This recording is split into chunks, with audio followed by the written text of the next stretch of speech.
Hey guys, Michael Todd. Richard is here. Mom is here. And today we are at the Columbus Exposition Center here at Scott Antique Show. Heading inside, you're going to see that it is an all indoor event, which is nice because it was freezing that day. A lot of people took advantage of it being an indoor event. Scott's Antique Show has got a wide variety of items. I was loving the nostalgia with the vintage movie posters, and then we stumbled upon one of my favorite things, flats. I love going through a flat, looking at all the tiny treasures. It's a fun treasure hunt, whether or not you find something. It's a great experience. And as I said, there's a wide variety of items, including a vintage skunk pelt. Here we're getting a nice little panorama of things that are available. Richard found something. What did he find? He's checking it out. He doesn't know that I'm creeping on him. Ultimately, he decides to set it back, a piece of beautiful Weller pottery. He kind of liked this little red one. I thought it was a bit, perhaps, too common. He's pointing, of course, to the Fenton Blue Opalescent. The prices were very fair for a collector. Of course, we're seeing a lot of Fenton here. I do love Fenton's Amberina. It's got a great, rich color to it. $20. I think that's really fair. This was an unusual shape. This looks like more it would be placed on perhaps like a vanity. Be nice with a hat pin display. And of course, he found Valencia. Talking about nostalgia and childhood memories, of course, we've got some Fisher-Price here. The Little People, the Train, a little baggie of guys. And of course, we've got the Old Home here. The bell didn't ring, unfortunately. I was very sad. Some beautiful antique dolls here. Of course, we've got quite a few of the China heads, a blonde, definitely a little bit more desirable. I love the size of these. And up top, we do have what appears to be a German bisque on a composition body. This was actually here last year, kind of like the cranberry mercury glass. I loved this. Look at that slip work on there. It is at $50. Hand painted. It's beautiful. Loving the Majolica vases here. I, of course, have a great affinity for the more figural pieces. The dove, I think, was a little bit more my favorite, I would say. Wide variety of items for sure, including, look at this, little haunted house, the Mystery Bank. Oh, these were amazing. We snatched these up. Vintage or antique circus. Love the little belle here. She is so darling. Of course, with the movie Wicked out, everybody is going crazy over the Wizard of Oz. These were really cute. Again, very, very vintage, nostalgic, 70s, 80s vibes to those. This vendor had the prime location to set out their glass displays. Everything was sparkling. I saw the blue. It looks to be more of a contemporary item, but isn't that pretty? Richard spotted, of course, one of his favorites, the antique furniture here. I did spot these very, look at how absolutely tiny these are, these little enameled pillboxes. They were so darling. I love that. These were very well done. You get, what is that? A collection of 8 there. Oh, look at this. Oh, this is absolutely gorgeous. The hand painting, the green, the wear on it. I had a hard time. It had like an iridescence to her sash there. It was just so beautifully done. This vendor definitely had a great eye for a lot of things. The backing on it was quite unusual. I've never seen it finished off like that. It appeared to be a reverse painting, and then they kind of did that on the back to seal it all in. This says Floral Album. I was curious to see if there were any pressed flowers in it. Of course, we have some condition issues. Oh, I got very excited with that first image, but unfortunately it was completely blank on the interior. No pressed flowers or no signatures. Love this Joan of Arc book here. Oh, the illustrations in this were quite beautiful. We've got a helping hand, of course, from Mom here to go through the images. They're quite beautiful.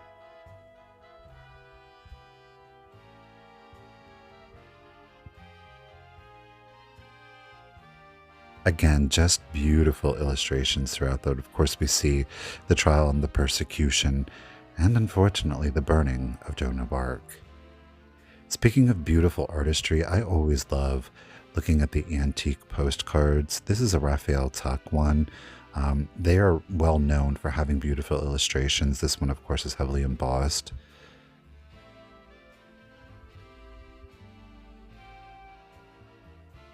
I just love seeing all of the artwork, especially the religious ones. Richard did find a rather humorous one here. You just never know what you're going to find. Again, I have an affinity for the religious ones. I don't know. Again, it speaks to my Catholic upbringing, I guess. Lots of different photos. As we saw earlier, it's definitely worth going through the photos. I did find those two vintage circus, antique circus photos, and they were kind of buried in a pile of other ones. So definitely worth, if you have the time, going through all of the ephemera and the photos. Of course, we've got to get some vintage shiny bright. I fell in love with these. We've got two celestial. There are two with a princess crown. And then we've got our fifth one, the odd man out. You're kind of seeing it there in the lower right-hand corner. That's Snowflake at $10 for all of them. I definitely decided to pick that up. Loving the graphic on this, the Master of Magic. Look at that with our little Mistopheles on there. I was very curious to see perhaps if there was anything inside. So we do open it up. It looks almost complete, not complete. We do have a few things that appear to be missing. I love the fact that there are safety matches in there. Again, that very nefarious. This was a really interesting piece, the mourning wreath that was set into this almost oval shaped cloche here. Of course, we do have a mourning photo down there too. Really interesting piece. Again, more, of course, with the beautiful artistry on them. I loved this. The vendor had picked it up in a full binding catalog that apparently somebody had collected. They did a beautiful job. Now, this vendor, oh my goodness, her booth was beautiful. She really put things together so very well.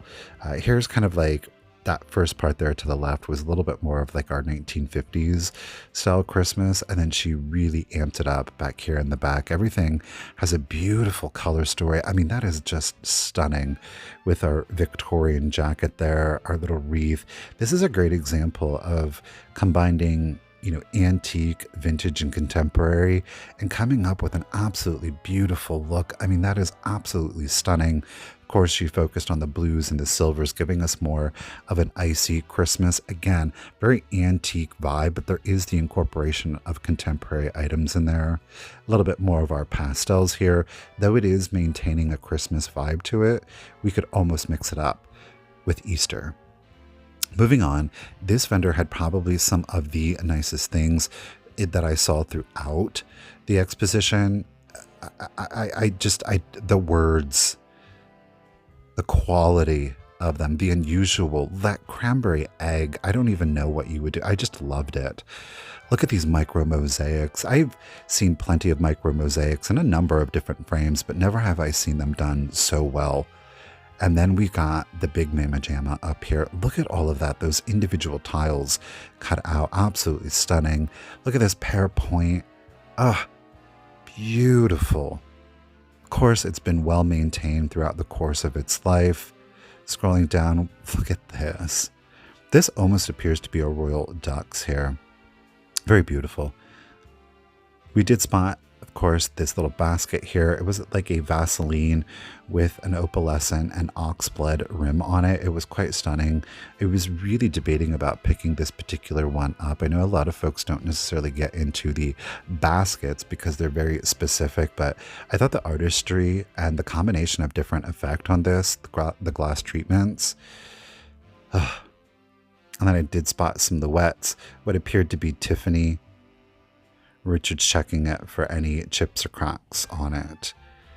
It's just a really unusual piece. Look, the camera's even focusing on the stuff in the back.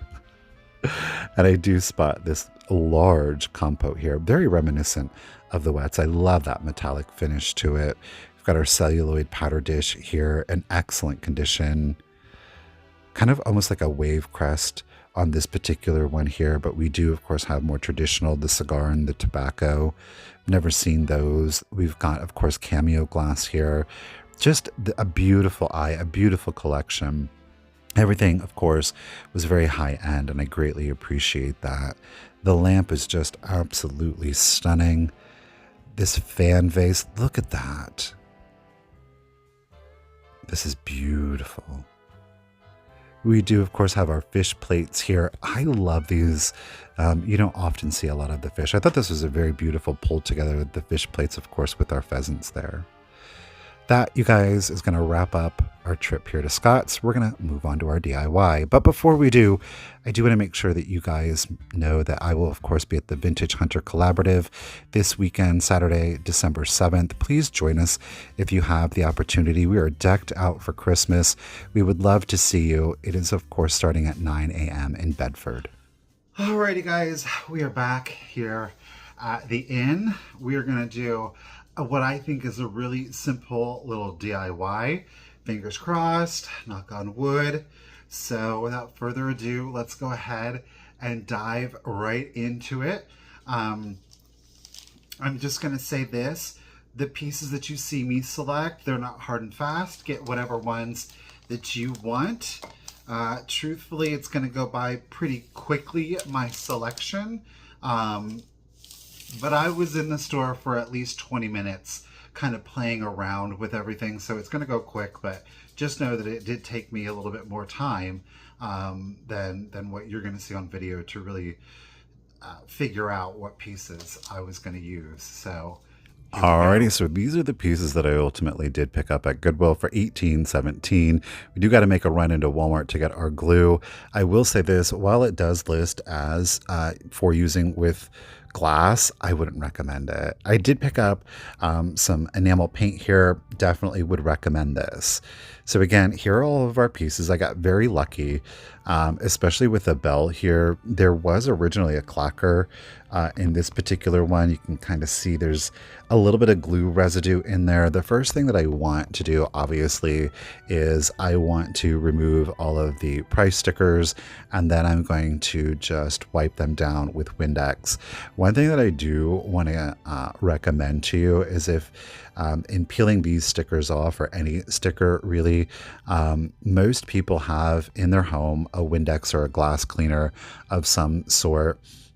If you're having a difficult time getting the stickers off, or perhaps it's just aged out, maybe it's even dried on, Windex will lift it off. Just spray a little on there, let it set for a moment or two, and it will lift off that residue, even if it's like packing tape. I know a lot of thrift stores, even antique malls, folks will of course tape things shut, especially lids, and then you're left with that mess. This particular piece, the little votive that I've got going on here, it is, of course, a Lenox crystal. I have a difficult time getting the sticker off. This is a prime example of a time that I would use the Windex to remove the remainder of the sticker and the residue on there. I'm telling you, just spray it on, let it set for a couple of seconds, and it will lift right off. You might have to, as I did with this particular one, go back on it maybe 2 or 3 times because it is so dried on. I mean, it was a nightmare to get off, but eventually it did come off. So there's a little tip for you. But of course, just want to get these price stickers off. Then we're going to get into wiping them down with the Windex. I'm just going to keep it simple. None of them looked very dirty. The big thing to keep in mind is that you really want to make sure that you get the interior of these cleaned up. That way your paint adheres to them. I know some people are going to be shocked. The particular piece that I am taking the price sticker off now is the base of a Fenton fairy lamp. I will say this. The paint will lift off of these, especially with the acrylic. It is not a permanent thing. With the E600, the glue kind of was very tacky even now after it's quote unquote dried. And I can lift it off if I really wanted to. This one here, it seems like it's like a dollar store kind of votive candle holder. Somebody did, unfortunately, and I didn't notice it when I purchased it. Not that it would have prevented me from buying it, but it was used as an actual candle holder. So there was wax residue in there. You definitely want to make sure, again, that the interior of these are one, very clean, that you don't have dirt or anything like that, because if there is, it is going to show through your paint. Obviously, you can't paint underneath something that's already stuck to the glass, so make sure that you get those nice and clean. I'm just kind of playing around here, making sure that the vibe is right on the tree. I'm feeling pretty confident. I'm like, but is it that way? I don't know. I will say this, you did see me pick up the brass. You can kind of see it down here or over here on the right-hand corner. Perhaps it's the left-hand corner. It's the brass piece by the paintbrush. I had wished in hindsight that I would have gotten something larger. So here we see, of course, the tree is laid out. Definitely would recommend picking up a bell for the top if you're able to. Okay, let's get into painting. So as you saw very briefly, I did pick up the two different colors because I wasn't 100% sure. I'm kind of like, which one of these is going to go better with the brass? Now, I'm not just going to take the top or even the bottom of the paint at its word. I am going to go ahead and unscrew the lids here just so that I can see the actual paint a little bit better. Yeah. I think both have some great merits to it. Ultimately, I decide to go with the darker green with the brass. So, of course, we're in time lapse right now. It is just painting, putting down your first coat. Don't expect this to cover the glass in one coat. It ultimately took me, I think, 4 coats to make it so that way you didn't see all of the brush strokes. You don't have to. I just think not seeing the brush strokes, it gives her a nicer look. Maybe you prefer seeing the brush strokes. This is all about the creative process. Do you? Hopefully this is just meant to inspire your creativity, and ultimately at the end of the day, there's no right or wrong. I would just say don't use that E600 glue because it's not very steadfast. This is like layer 3 of the paint. Note that I went in with the lighter green. Can you see, hopefully in the video, it actually it gave me a 2-tone effect, and I really liked that. So I definitely would recommend considering maybe doing 2 of the same color or a contrasting color. Maybe a white would have been really pretty behind that too, to give it a more of like an icy or snow effect to it.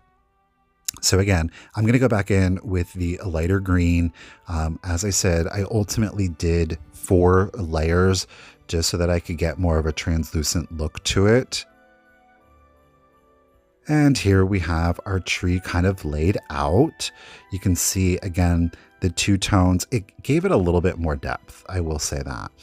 I will say I'm very pleased with the tree itself, though I will say with the candelabra that I got, I could have scaled my glass pieces up for more of an oomph kind of statement to it.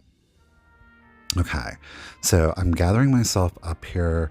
I want to make sure that I glue these in the right order.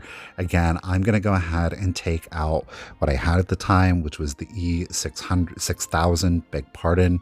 I would recommend maybe like a crazy glue, to be completely honest with you. The first piece was going to be a little bit more difficult, and I knew that because it didn't necessarily sit flush. So I really wanted to make sure that I got the glue where I needed the glue to go.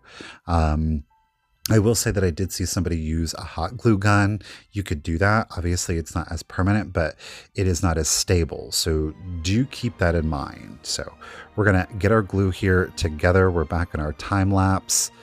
Want to make sure that everything is seated as straight as possible. I kind of lay the pieces on before I glue them just to ensure I know where I really need to glue the pieces together. I know that I'm out of frame. It's a little difficult giving you kind of like a vertical on this when YouTube wants us to shoot in a horizontal. I have to say, I'm really pleased though with the tree. Don't worry, you're going to get a full shot of it here in just a moment. So last thing I'm doing is gluing on the bell here for our little tree topper. And there she is all put together. Now, I do let this glue dry or cure for 24 hours, but before I do that, I'm going to go ahead and glue the base. I've moved over onto the table just so that you can, I think, see the piece a little bit better. Now, you could just do this as with a single pedestal, a single brass candlestick, but of course, we're missing candles. So I'm going to go ahead and put these in and turn them on. And then I was like, ooh, you know, I don't like all of the negative space. So what I am going to do is I am going to use some, you can see it peeking out here, the poinsettias, just to fill them in. I'm not adhering them. I'm not gluing them. I'm not wiring them. I'm just going to set them in here to kind of finish up the look. Like I said, I wish my glass pieces were a little bit bigger. I definitely could have gotten away with it. But ultimately, I am pleased. Again, the only thing that I would really change would be to use larger glass pieces. You can do this, obviously, with a single brass candlestick. You could use a votive pillar. I think that would be great. Again, the intention here isn't to show you the one way, but just to inspire you maybe to go out and try your own. Super pleased. I think it gives like a great 50s vibe. Again, hope you guys are inspired. Let me know what you guys think down in the comments. And until next time, guys.